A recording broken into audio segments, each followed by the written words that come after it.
This week on State Champs Network's High School Sports Show, the best highlights we covered in the great states of Michigan, Ohio, and Indiana. Michigan with a full slate of competition ahead. Boys basketball regionals from Indiana and Ohio.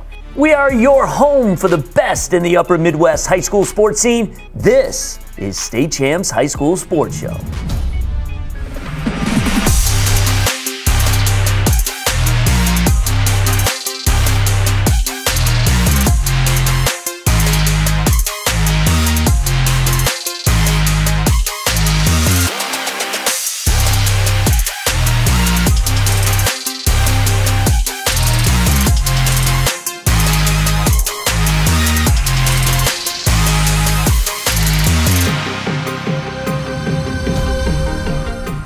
Hello everyone and welcome back to the State Champs Network studios as we roll out another highlight-filled episode of State Champs High School Sports Show. I'm Sarah Davis. And I am Lauren Plant. This program presented by Lawrence Technological University, where LTU wants you to live the dream of playing college sports. Recruit yourself at LTUathletics.com. What makes State Champs stand out from the rest? Yes, we've got hoops, but there are other sports still in the throes of competition. We've got that too. We want to see the State Champs Network grow and thrive. So please follow State Champs Network on Twitter, Facebook, and Instagram. Let's get started. We'll begin this week with regional boys basketball action in Indiana.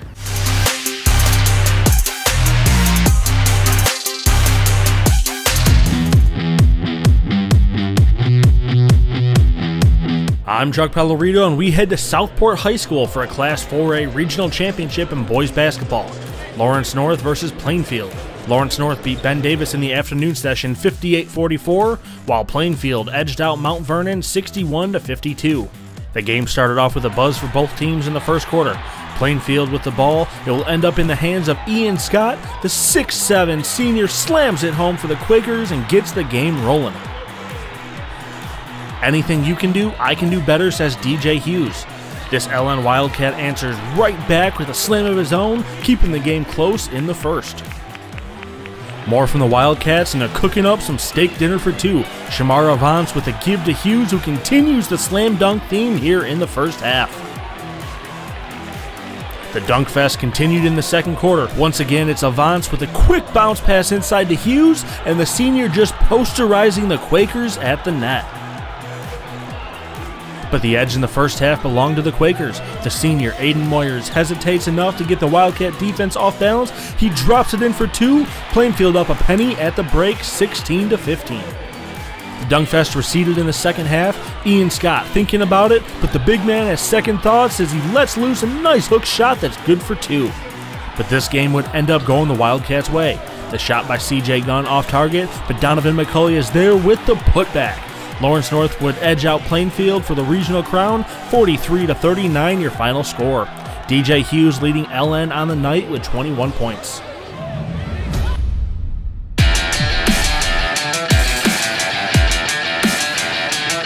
I'm Kevin Trzynski, and let's hit up Greenfield Central for the early bird special in a regional semifinals matchup between Park Heritage and Triton Central. Park Heritage finished off the season ranked in the top 10 in 2A, while Triton Central heads into the game stringing together 4 wins in a row after dropping 3 straight. First quarter action, TC working the ball along the outside. Aiden Lindsay quickly double-teamed, and the junior slips it to a wide-open David Steele, and the senior good from long range, keeping it close early in the first. Still in the first, Park Heritage being contained to the outer line.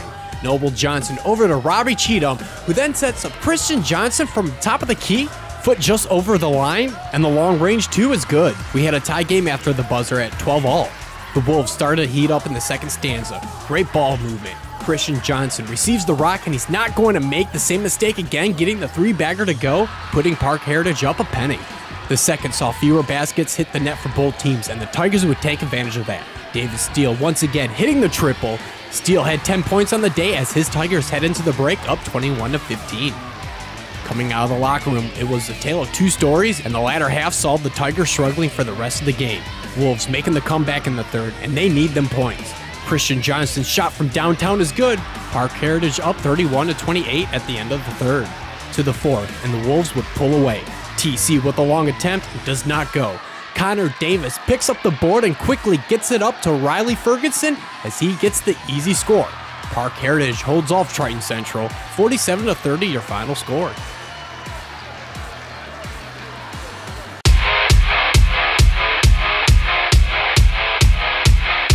The regional semis at Greenfield Central saw Shenandoah and Covenant Christian, both ranked in the top 10 in 2A, tipped off in the afternoon session. The Raiders 24-3 on the season, and for the Warriors 22-4.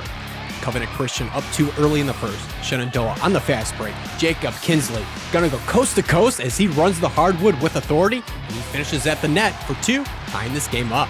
Warriors now with the ball, and the Raiders contain them to the outside. Finally, Brian Lomax opens up in the corner, and he connects from long range. At the end of the first, CC up a digit, 14-13. To the second now. Both teams attempting a number of 3-point shots. Senior guard Caleb Crane from the top of the key. Bingo. Tie game again at 19-all. But Shenandoah Raiders would start to pull away. Kinsley penetrates and makes a nice move as he strikes the net for 2. And at the end of the second, Raiders up 33-26. Coming back from break, the Warriors would get their opportunities, but just could not stop the Raiders. Warrior Michael Wilson not giving up just yet as he feeds Brian Lomax and the senior making it look easy. However, CC down 59-41 at the end of the third. It was all Shenandoah in the fourth. Cam Grady with the feed to Caden McCullough, and he finishes smooth at the net. Shenandoah would come out on top over Covenant Christian, 82-52 your final score. Time now to take a look inside Lawrence Technological University Athletics. If you're a high school athlete with the dream of playing college sports, Lawrence Technological University wants you to recruit yourself. LTU offers over 24 varsity sports for men and women, along with several dozen world-class undergraduate programs. Athletic and academic scholarships are available in all sports. We caught up with one of the LTU band members to find out why he chose LTU. Hi, I'm Nick Gledkowski, and I'm the drum major of the LTU marching band, and I also play alto saxophone. I was drum major in my high school band, and it was just luck that LTU was also starting their band program for marching as soon as I was coming in for my freshman year. I think nonetheless I would have chosen LTU for my degree, which is audio engineering, but also having that choice to continue band was definitely a big factor in my decision.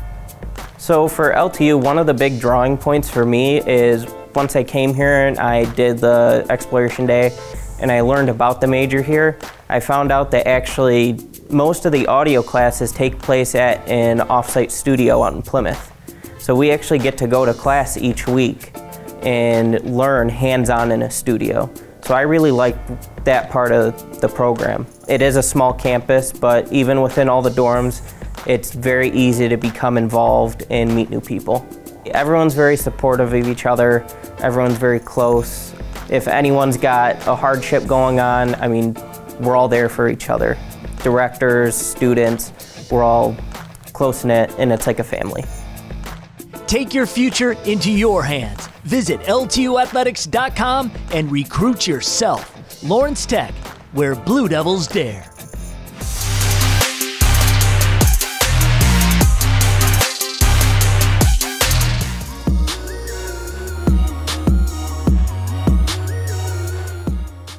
I'm Greg Molson with the highlights from a showdown for first place in the CAAC Red. Williamston looking to hold on to its place atop the standings, taking on Fowlerville, trying to get a share of the top spot for themselves. The Gladiators jumping out to an early lead. That's Carter Young with the triple. But the Hornets come back quickly. Brandon Hunt gets 2 plus the foul. Then it's Jacob Wallace from way downtown in the final seconds of the first, putting Williamston up 20-13. The Gladiators take over in the second. Gavin Camps with the baseline drive for 2. Then it's Billy Hutchins for 3. Fowlerville led it 35-31 at halftime. It remains close the rest of the way. Off the steal, Cade Conley gets it ahead to Spencer Fide for the lay-in for the Hornets. The Glads answer would pass from Adam Simon to Hutchins. Fowlerville still led it by 3 going into the fourth. Cade Conley opens the final quarter with back-to-back buckets to take the lead away. He gets the steal, the lay-in, and one. Back to the Gladiators. Brendan Young with the steal. He takes it the other way and pulls up for 3 of his 23 points. Fowlerville up 3 with a minute to play when Jacob Dunkel cuts the lead to just 1. Spencer Feig then ties it with a free throw, and he's back at the line with just 3 seconds to play when he calmly sinks both free throws for the lead. The Gladiators have a final shot to win it, but Young's shot is just off, and Williamston holds on to take it 57-55. The Hornets hold on to first place in position to win a 9th straight league title. I was struggling all game shooting them, and I just told myself I gotta have confidence, gotta get my head right in it, and I had confidence, shot it, and put him down. I think he had missed a few earlier in the game, and he stepped up there, knocked those in. I give him a ton of credit for that. So Spence is a winner. He plays multi-sports. He's a competitor, so I'm really happy he was able to knock those down.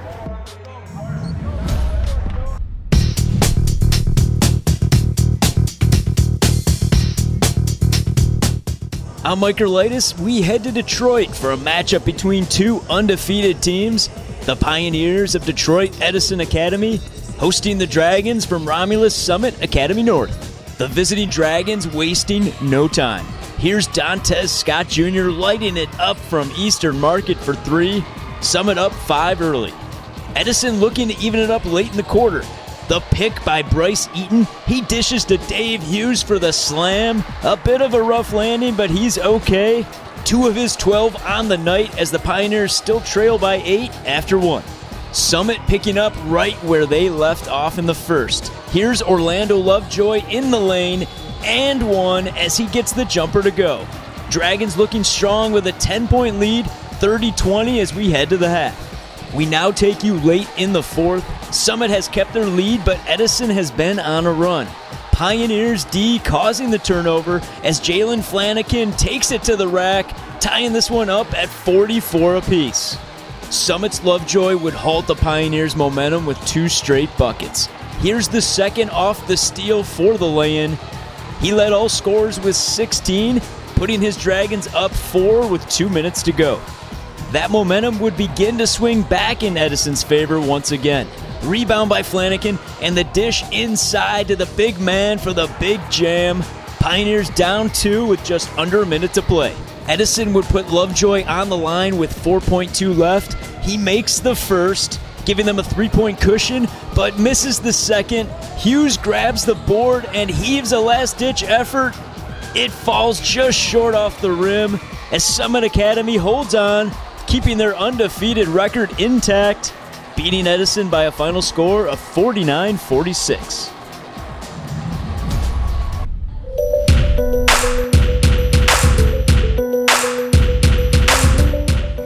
Hello, I'm Candace, and we have highlights from the Ottawa-Kent Conference Gymnastics Championships at Rockford High School.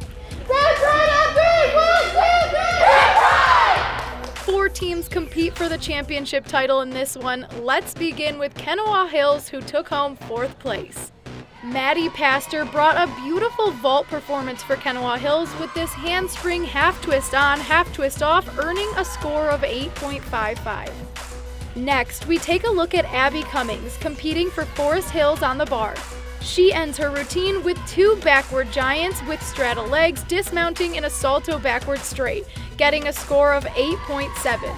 Forest Hills finishes out in 3rd place. Now we head over to floor, where Marissa Weaver earns a 9.15 for Lowell with this routine.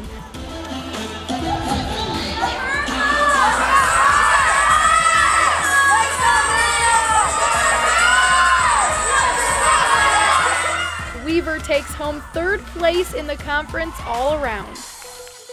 Following Lowell over to the beam, take a look here at Ivy McDonald performing this backward walkover from an extended tuck sit, then dismounting in a back tuck. She scores a 9.4 here, helping Lowell take home 2nd place in the conference. Now, staying at the beam, we take a look at Anna Tracy, competing for Rockford. She puts on a very steady performance, ending with a beautiful dismount of a round-off into a back tuck with a full twist, taking home first place in beam with a score here of 9.75. Rockford continues to prove their skills with Lacey Sheed. She takes on this impressive dismount, rounding off in a gainer back salto with a double twist off the side of the beam. Lacey Sheed scores a 9.55 here on beam and lands first place in the conference all around. And the championship title goes to Rockford with a total score of 144.075.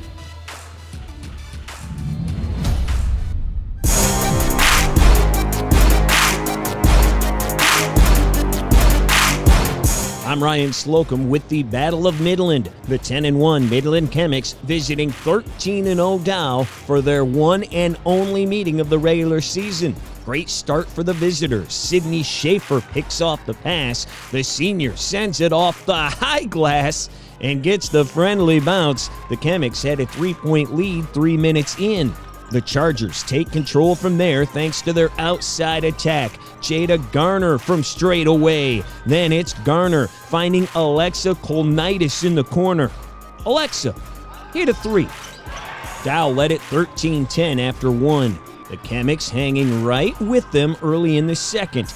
Anna Tuck with the steal and dish to Schaefer. That makes it a 1-point game. But Dow would end the half on an 8-1 run. Abby Ray stepping through for the scoop. The Chargers had a 26-18 lead at the break, and they continued to pour it on in the third. Jada goes coast to coast for the floater in the paint. She scored 15. One trip later, Kolnitis going end-to-end, hits him with the hezzy. That's good for a 15-point lead, but Midland does not go away. The sophomore, Olivia McMath, flips it up and in. The Chemics cut the lead to 10, but they could not stop Kolnitis. The junior with another corner tray. She scored a game-high 20, leading Dow over their rivals from Midland High 45-33 to improve to 14-0. I think we're really focused up. We had a couple of turnovers in the first quarter, and so going into the second quarter and especially in the third, we really calmed down, took care of the ball, and then played lockdown defense, and that's how we kind of settled down and took control of the game more. It was pretty special. I mean, like Alexa said, we're a family and we wanted this win really bad, and both teams wanted it really bad, so it was just nice to know that all that preparing and all that hard work at practice is finally, it's rewarding and pays off, and now we just get to celebrate.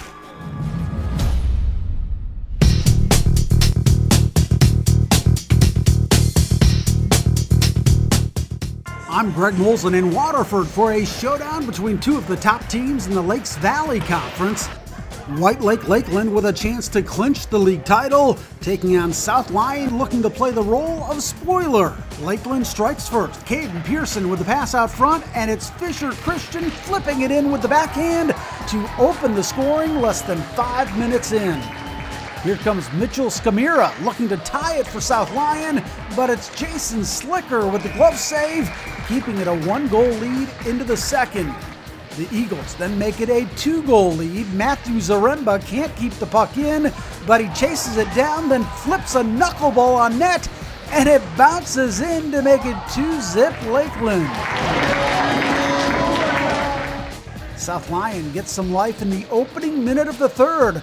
Ryan Savanu skating into the center of the ice, lets it fly, and it's deflected into the net, cutting the lead to just 1. They have a chance to tie it just a few seconds later, but again, it's Slicker and the Eagles defense keeping it out. Kyle Sirota then puts it away with the breakaway goal as Lakeland wins it 3-1. The Eagles improve to 13-1-1 for the season and clinch the Lakes Valley Championship. I mean, we've come in second place the last 4 years, so finally winning it is a very good feeling. They're a good group of kids, and they really compete and they want to win. And most of all, they seem to, they all get along, and everybody contributes. Did you record an unbelievable touchdown, a game-winning goal, or just a proud parent moment? Then we want your clip. Upload your video to the brand new State Champs Network app so we can feature it on one of our shows and give your player, team, and school the recognition they deserve. All it takes is just a few easy clicks, and every clip that is submitted will automatically be eligible for prizes. Download the State Champs Network app today for iPhone and Android devices.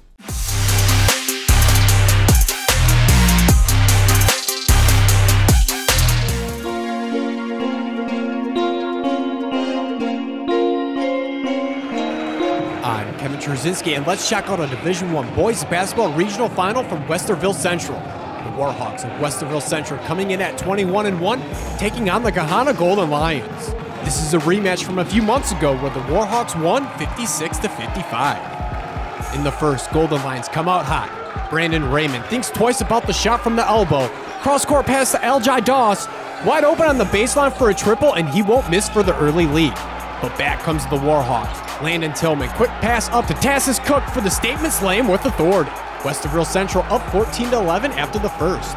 Lincoln working inside now. Sean Jones drives it, kicks it over to the big man Maciel Williams for the layup at the rack. Cook was on fire in this game. The pull-up jumper just behind the charity stripe helps give the Warhawks a 22-17 lead at the break. Lincoln's defense steps it up in the third. Doss steals the rock and gives it to Javin Simmons on the other end for the finger roll finish to cut into the lead. Westerville not giving in. Nice give for MJ Davis, an open look for three, and it was a close one headed into the fourth. And we jump to the closing seconds of the game. Sean Jones navigating the Golden Bear defense. The pull-up jumper falls with 1.6 seconds left, and Central takes a 2-point lead. But remember, Cook was hot this game. He gets the inbounds pass and makes it to half court, takes a shot, and nothing but net. Westerville Central stuns Lincoln as they win this one 45-44, and their spot in the semifinals next week.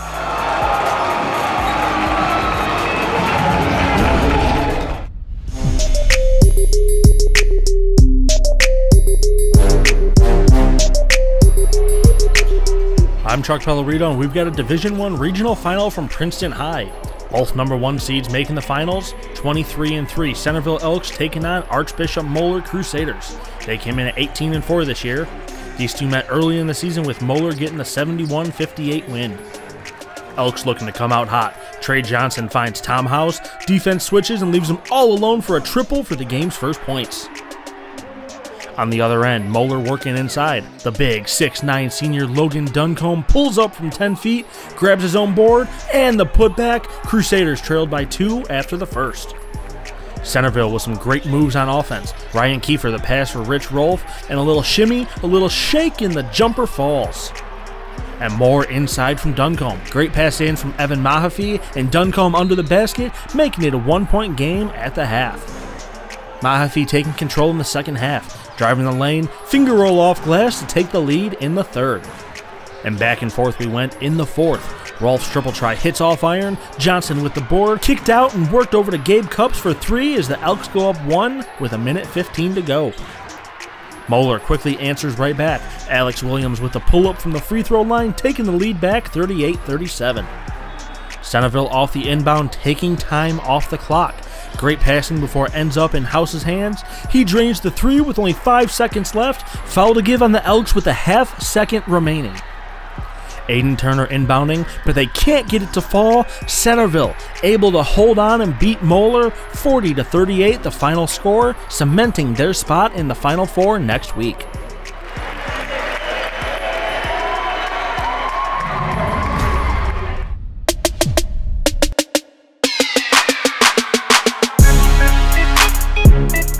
Elite 8 in high school hoops, Lutheran East Jay Billingsley and his fellow Falcons taking on NORWAYNE BOBCATS. I'm Jeff Heisner reporting.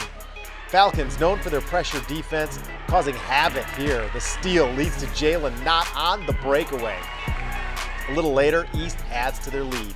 Not inside to Billingsley, the future Georgetown Hoya with the slam for 2 of his 10 points.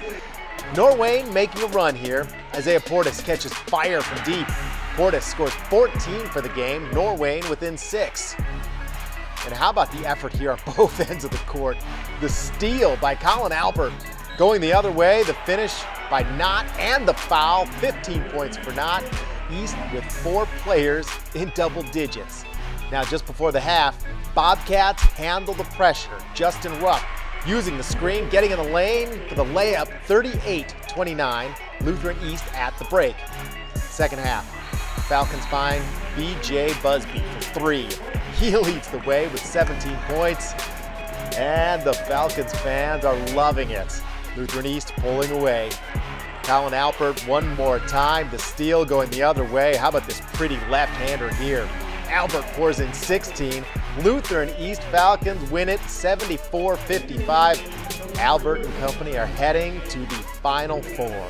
It feels good, but I mean, we're not satisfied yet. I mean, we want the big picture now. You know, we want to win the state championship game. Man, it's a blessing, man. You know, especially how last year ended. I just tell my kids every day, you got to take every moment, and you can't take nothing for granted because you never know when it's your last game or when it's going to end. So it's truly a blessing. We want to thank you for watching this week. As the spring sports season is just around the corner, let us know big games coming up in your state. We'll do our best to see if we can get the games covered.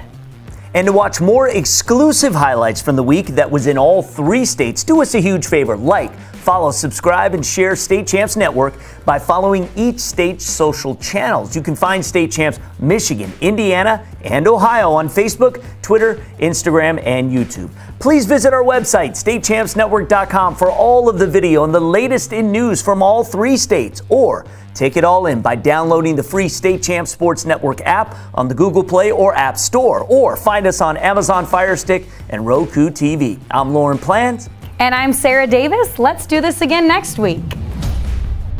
State Champs High School Sports Show is proudly presented by Lawrence Technological University, where Blue Devils dare.